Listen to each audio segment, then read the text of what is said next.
Okay, welcome back. Let's getting down to the nitty-gritty of the offer itself. Now, if you've done everything, follow my lead all the way up to this point, the first several classes, whether it's telephone interviews or video interviews or your first in-person interview or group interviews, the theme is the same, right?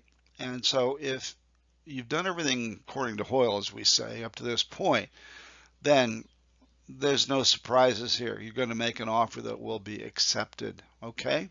All right. Now, speed. You've been told, got to fill this position as soon as possible. So, hey, you've done everything right all up to this point. So, you need to fill this position as soon as possible. Get this person on board. You've picked your candidate.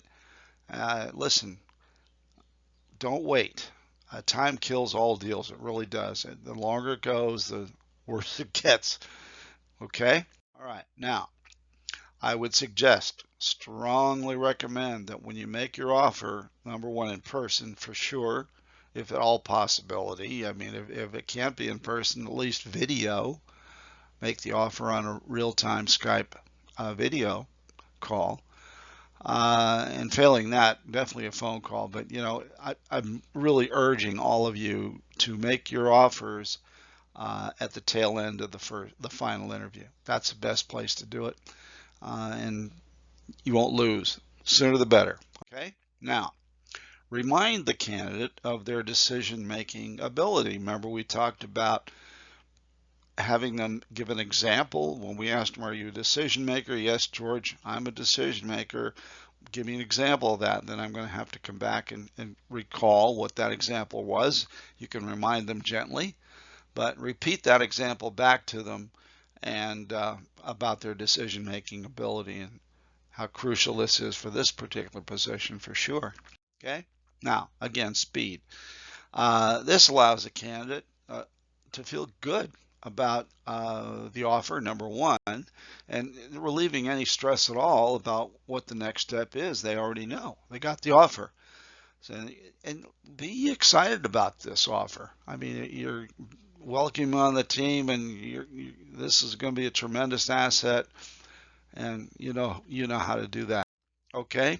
Again, tell them that you've interviewed several people for this position, and this person, you, have come out on top, and you're looking forward to having them join the team. Okay? All right. Now, money talks. Every candidate likes to know when they're jumping ship to move up. You know what their base is. You know what their bonuses are.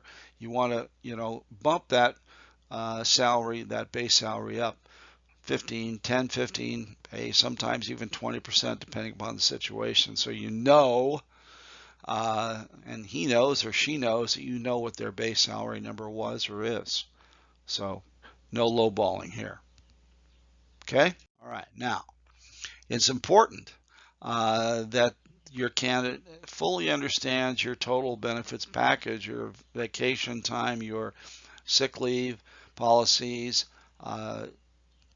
education, additional education, nighttime classes, all that stuff are very important to candidates these days. They really are. Okay? Now, continue asking. You've seen it before. The candidate will come back and say, George, this is great. I need to think it over. The first thing I'm going to say, what do you need to think over, Bob?